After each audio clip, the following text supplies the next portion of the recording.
Sultan Saab, thank you very much for joining us. Well, thank you very much, Yasser, on such a short notice. Hey, Daniel, how you doing? Hi, Haris. How's it going? I'm doing pretty good. I just had a lot to talk to you about, but the speech that you just gave. I mean, I don't know and how anyone can wrap their head around. But anyway, I just wanted to ask you about some of the questions that were left unanswered or unaddressed in that debate. I mean, you did end up having an 11-hour post-debate analysis, so you could actually clarify your points. And again, we have you don't have a YouTube channel. Well, I do have but I didn't clarify your points. So I just have a question, brother Hari Sultan. So the purpose of this comment is that you want to have a post-debate analysis once again? No, there's some other points that I think it would have been better if Daniel had addressed them, because he quoted some points that were just factually incorrect. From the debate? From the debate, yeah. For example, he said that, women empowerment has led to this collapse of family system where we're not having enough babies anymore. And when I asked you, okay, not having enough babies, what is not enough babies? Is 11 billion, 10 billion a good enough number? You kind of dodged that question. You say you don't know, and fair enough. You don't know. I recall asking you if lower fertility... well, let me just respond to what you're saying, because you're misrepresenting what was actually said in the debate. Okay. Let's just see. The point in the debate was, is lower fertility a problem? That was one of many problems that I brought up. Lack of marriage, lack of stable families, the higher divorce rates, all of these are problems. Fertility was just one point. And you agreed that, yeah, it's not good if the population can't replace itself. People will go extinct. And I asked well, what is a policy?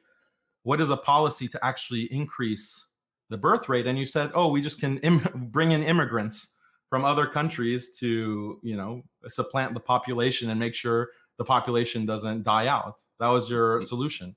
That was one of the solutions I gave, but that wasn't my whole argument. I didn't say that, okay, with the world, how much population is the ideal number of population anyway. I did say that this is a capitalist argument, and as you say, it was only one of the arguments that lower fertility rate is one of the problems. Divorce rates, etc., might be many, but you actually centered your whole argument around fertility rate, and your main argument was that, okay, so let me steelman your position. You said that women empowerment, because we were talking about human rights versus Sharia, right? So you said that women empowerment is causing fertility rates to drop. Now, I made that point that it's not just human rights, women empowerment being the part of human rights. It's not just the human rights, it's also the economic prosperity. And you brought in that Botswana analogy, and I did give you that answer that, okay, well, Botswana, again, is still a third world country. I wouldn't want to live there, not because there's lack of human rights, even though there might be, but there's also, I'm not going to be making as much money that I would be making, let's say, in Australia or America or Canada. So that was my point. But you making that argument, that women empowerment being human rights, that has contributed towards falling fertility rate. But what kind of a system, now don't say that it's not the real Sharia, but what kind of a system is in Oman, Qatar, Saudi Arabia, and Kuwait? What kind of a system is it? What is it closer to? It's a capitalist liberal system. It's a liberal system with Sharia punishments. So the problem with some of these countries that you're listing, they're liberalizing. And as they're liberalizing and adopting Western notions of human rights and women's liberation, all of the problems that are infecting the Western world, the Western liberal world, are now spreading to those countries. And India is the same, Pakistan is the same, Bangladesh is the same, unfortunately. All of these trends, these liberal trends, as the level of liberalism goes up, the infertility rate or the fertility rate goes down, the divorce rate goes up, the dissatisfaction in marriage goes up. All of these problems come with liberalism and human rights. No, that's a very vague. What's vague about it? It's a vague answer because it still have Sharia punishments. It still have Sharia system. Yes, capitalist system, but Islam is not necessarily against capitalism. No, Islam is not just Sharia punishments. The Sharia is not just Sharia. The Sharia is not just Sharia punishments, hudud. The Sharia is a complete system that requires everything from having a khilafah, right, to having actual Islamic norms when it comes to economics, when it comes to societal structure, when it comes to education, when it comes to things like criminal punishments, all of and criminal penalties, not just hudud.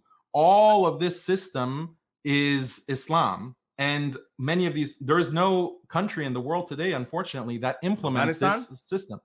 Even Afghanistan is not in that. You were very happy about Afghanistan last time because they had just come to power at that point. Stop gish galloping. One issue at a time. Just stop gish galloping. Yeah, we are talking about Sharia. Yeah. So I'm telling you that there are no countries that completely implement this, and the fact that they're not, and they're instead liberalizing and adopting Western liberal institutions, that is what is causing similar problems to rise in the Muslim world. It can be a gradual thing. It's not all or nothing. Your logic seems to be, oh, is there hudud in this particular country? If so, then there shouldn't be any of these other problems that we find in the liberal world. That's like a very grade school, kindergarten way to think about it. It's not just black and white. There are gradations. So there's a no true Scotsman's fallacy, yeah. So no, so, and I agree with. What's no true Scotsman fallacy? Okay, what's no true Scotsman's fallacy? Explain it. I'll tell you because there's no true Sharia country, yeah. That's the argument you're going to make, and you can't even point. That's not the no true Scotsman fallacy. You're not going to hang on a second. You're not going to point out a single country to me that you're going to say, according to you, that would be a perfect Sharia system. So, in other words, it's just impossible to implement or how you view Sharia. Or whatever is there a perfect liberal state? Is there perfect? No, but we don't have that okay, so that's no true Scotsman fallacy. No, but we don't make that claim. No, I don't make the claim that there's a perfect Sharia state in the world today. No, there has been in the past. Yes, Medina, the state of Medina, Medina. Yes, yeah. Muhammad it didn't have lower than replacement fertility rates. So even Muhammad, they didn't have raising divorce rates. They didn't have this epidemic of depression and antidepressants. They didn't women's have subjugation, antidepressant because we recognize depression. That's why they didn't even recognize what depression was. Why do you think people are depressed? Why do you think the suicide rates are so high? Why do you think that? What are the sources of that? Because they're not praying. Is that what your answer? No, you give me an answer. Why are depression rates soaring? Why is suicide soaring? They're not all. No, they're rising. I think we don't have that. You don't have the. Yeah. I think the best way is that if you had any question, either from the debate or any other question, you can ask, and that Daniel would be able to respond. But I think this platform is not suitable for the debate. We should organize another debate if you like. That's okay. Right. Okay. We should. I think we should, because Daniel has a habit of just quoting these so-called facts that are not supported by any evidence, and he just wishy-washy. You actually citations, many citations in the actual debate. Do you even look up the site? Do you know how to look up a citation? I don't think it will solve the problem if you can use Google. About the same debate you guys had. Of course, I will. Yeah, it will not. You need to get over it, Harris. You need to get over it. Like, just take. I'm over it. I've had plenty of letters from people. It's in the past. I've had plenty of letters. Move on. This has been a great thing for me. That debate has been a great thing for me. I've had lots of letters from your Muslims who have become ex-Muslims now. So that's been a great thing. It's great being Mufti, I have a question. I do have a question. Yeah, I know. Well, we could see you're not that red today as you were that day. Mufti, I have you said, and I think I only joined when you were actually translating that in Urdu. I'm not sure whether Daniel said that or not. So I apologize if I think it was whatever I was saying. I was actually translating for what Daniel said. Okay. So in that case, Daniel said that it's inferiority complex of ex-Muslims that we are wondering why are they not becoming more liberal about in running the society. So I want to know, you could understand, one could have a view that is liberal or it's not liberal. One could have a more theological worldview, one could have a more liberal worldview, more secularist worldview. But where is the inferiority complex in that? So when the West was liberalizing, did they have inferiority complex of Christians? No, you misread the argument. I was talking about Christians and Hindus. The question from Ustad Qaisar was about Christians and Hindus and other religious groups, and why it's so easy to debate them, because they all use the same kind of liberal argumentation. People who are atheists and are proud of liberalism, they're just more open about their liberalism and their secularism. So it's not exactly applicable. But Christians and Hindus who are debating against Islam, they're actually liberals. That's their main ideology. That's what informs their understanding of the world. It's just, they don't, like when I debate someone like David Wood, like he's making liberal arguments. It's not his view of the world is not based on the Bible. It's based on liberalism. So that's from a inferiority complex. When we make arguments, when I make arguments, or Mufti Yasser makes arguments, it's based on the Quran. It's based on Hadith and a genuine understanding of the Quran and Sunnah as it has been taught for 1400 years.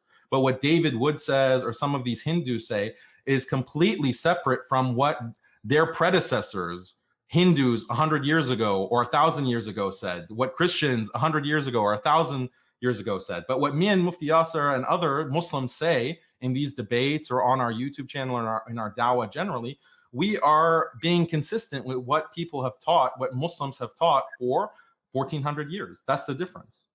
Okay, now finally we agree on something. I would agree with you that Christians and Hindus who actually borrow these liberal arguments, they're not being true to their ideology or to their worldview.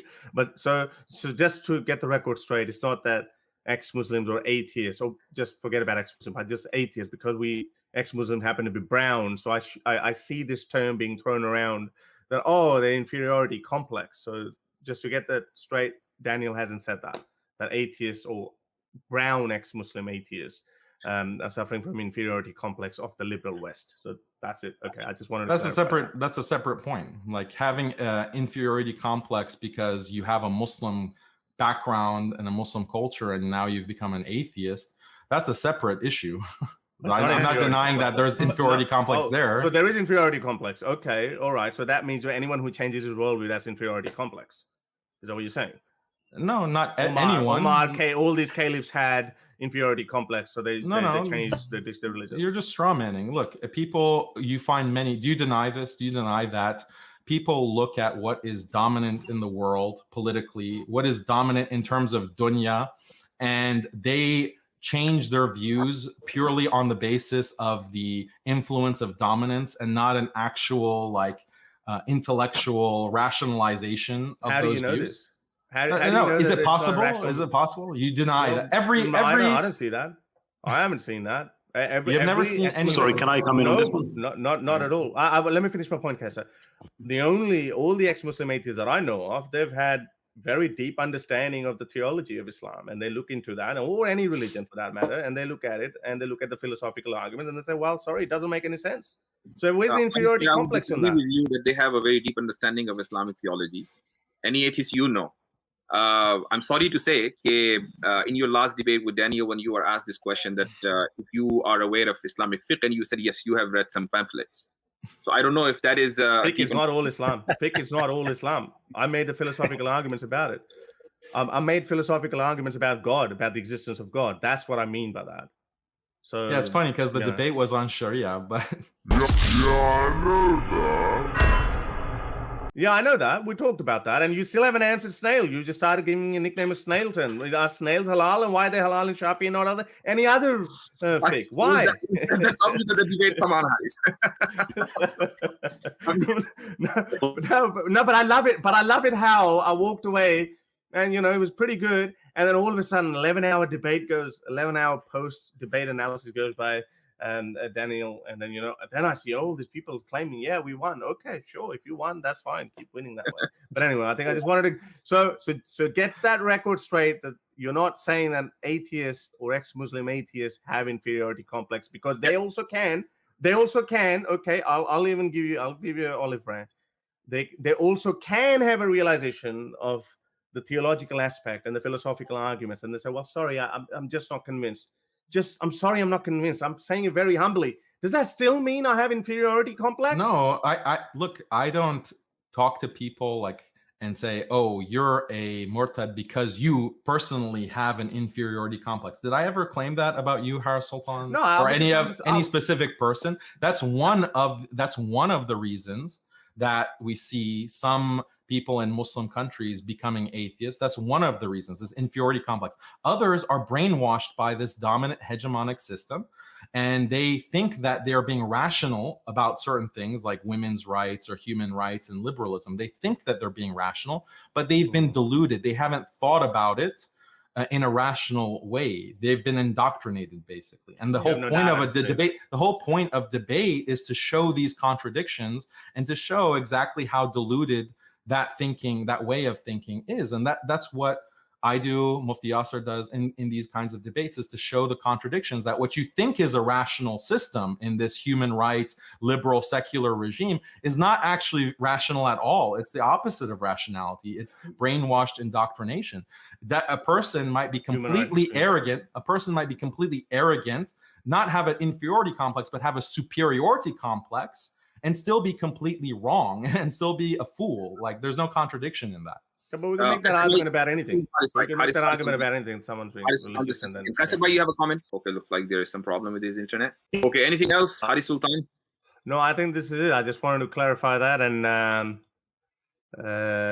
just wanted to show you the fertility rates. But I guess how about chose this? the evasive answer. You chose the evasive answer. They're not the real Sharia countries. Tell me with fertility rates, how would you? So immigration, you don't see how silly that sounds. Like, how do we address population replacement? No, because we have uneven distribution of world's population and world's resources. So yeah, for the time being, we can use that. But this is why I asked you the question: 11 billion. But that's not a solution, because the people who are producing more children are not liberal. No, but right? They're Muslim countries that are producing the highest birth rates, and you want to immigrate. You want Western countries, liberal countries, to be dependent on Muslim countries that are still abiding by traditional Islamic family law, right? So your whole argument depends on certain people in the world following Sharia, following Islamic law. That's what is giving them the higher birth rates. Mufti, I need a whole minute to respond to this. This is what I mean by Daniel. We should have another debate. Let him make the point. Right. Daniel makes these points without any evidence. Now he's saying that Muslim countries are making more babies. Like what? Countries like Pakistan, even or Bangladesh, United Arab Emirates, Kuwait, 2.08 birth rate, 1.85 in Qatar, 2.84 in Oman, and continuously following. It's falling down. Why that is because they're liberalizing because of economic prosperity. Why are you not willing to accept that? That's part of liberalism. Oh, so we shouldn't be liberalism. So why? Okay, so we shouldn't be rich then. The other point is, this is why I asked you a question. Daniel, listen to this one. Daniel, listen to this one. You might learn something. This point that we need to be able to keep growing our world's population. This is a capitalist argument as well. I am saying to you that we don't know in 30 years' time, when we have AI, we're not going to need enough people to keep the economies growing at the rate that we like to grow it to avoid inflation. We're not going to have that problem. So that's why this target of 8 or 9 billion people that we have, and it's going to top at 11 billion at the end of this century, and then everyone says that it's going to keep going down after that. It's not necessarily a bad thing. You're making an argument that it's a bad thing. That's my argument. I'm saying it's not people going extinct. People going extinct. They're not going to go extinct. There would always be people making babies. Do you know what replacement levels are for fertility? One at a time. He doesn't understand basic things. I think you don't understand. If the fertility rate is below a certain amount, the population will go extinct. You don't think that's a problem? It's not a problem right now because going extinct is not a problem. No, it would. No, it will happen. No, it's not going to happen. No, it's not going to happen. If Japan has had, you don't even understand what the fertility rate. No, I do understand. 2.08. Yes, I do understand. 2.2 is the rate that everyone recommends. So that's what we need in order to keep the population going. Otherwise, you go extinct. But extinction is not a big problem. It's not. No, it's not black and white. It's not going to happen just overnight. It's not going to happen overnight. Why? You see, these are the kind of arguments that you make, and that's why everyone laughs at you afterwards. You just make these arguments, and you go like, "Oh, you start blowing your own trumpet afterwards." That you made some groundbreaking argument. I'm telling you, this is not. We don't know. 11 billion or 12 billion is the population that we need. Can we sustain 9 billion? Maybe not. We might be able to. We might be happy with 5 or 6 billion because we don't know the impact AI is going to have on our society. That was the argument. Yeah, I know. The whole hope that you have is there's going to be some kind of AI revolution. Or the other robots, and we're going to have this kind of transhumanist future. That was part of the. Stop interrupting me. I let you talk. I let you talk. Now you let me talk. You So did. your You did whole, interrupt your me. whole, your whole vision of the future is this transhumanist, like we're gonna have metaverse necessarily. babies, and we don't have to Oh. worry about the fertility rate. The point is a very statistical. Like this is what you mean when you say no one trusts your statistics. You acknowledge that the replacement level, like every woman needs to have at least 2 children in order for a population to sustain itself. And I'm pointing out how all of these countries are going below that, including certain Muslim countries that you mentioned.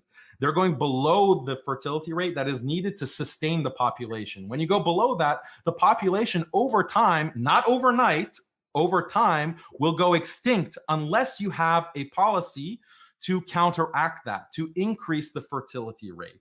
And I ask you a very simple question. What policy can be implemented in order to take that below fertility rate over 2 children per woman? And your solution is nonsensical. Your solution is bring immigrants from countries that are Muslim. Again, you're straw manning now. You're misrepresenting me. What your solution was? Bring immigrants from these countries, and that is going to for now. Until what? Uneven distribution. Mufti, I have to respond to this. You're saying that if the you interrupted me. You're done. You don't need to respond to anything because you didn't let me finish my point. You're worried about my response. You're worried about my response.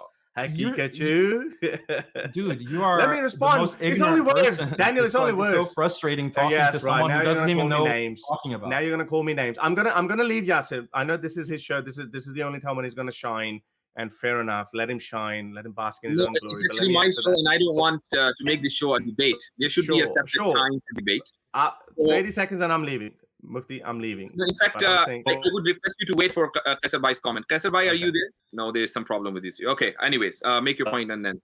Can I ask a question to Haris? Hang on, Amit. Hang on, Amit. Let me. Otherwise, I'll forget the answer. Okay. You're saying that what is the solution overnight? It's not overnight. Over a period of time, yes, it's going to fall. And over a period of time means over generations. Yeah, we're going to have 50, 60 years of generation. 2.2 falls below 1.8. Might go to 1.5. Even if it's 1, then it's going to half over a period of generation. Who is to say by 2080, 2070? States are not going to notice that, and states are not going to take responsibility of that. We don't know that. They have noticed that. Look at what's happening in Japan. There you go. Interrupt straight away. So because you're spewing nonsense. You're saying nonsense. I'm not spewing nonsense. States will notice that. States are noticing that. Countries like Hungary, look, countries have noticed that. You won, Daniel. This is how you win. Thank you. This is how you we win. Know that. We know that, Haris. Yeah, yes, I know. You're going to have all these crowd who don't even understand what we're talking about, but they're going to be saying, "Yeah, our guy won." They understand. Anyway, not willing to listen. The only one who doesn't understand Haris is you. You don't know how the world is going to be in 60 years' time. So you know what? Your solution to that is argument from ignorance. We'll work out. Argument from the future. Logical. You're doing argument from ignorance. No, we don't know what's going to happen in the future. No, never going to end like. Okay. I would like to ask you, Haris, that what took you so long to join this channel? I mean, you used to send your students here. Now you are here. I mean, is it chamma chamma or what? I'm not Engineer Mirza, I don't have students. Is it chamma chamma? People. I don't know what you mean by chamma chamma. Chamma chamma, the Bollywood song. It's your slang, actually. Chamma chamma. No, chamma chamma. Chamma chamma. Oh, Shamma. Okay. Like from Sharam. Okay, I thought you were talking about Bollywood chamma chamma.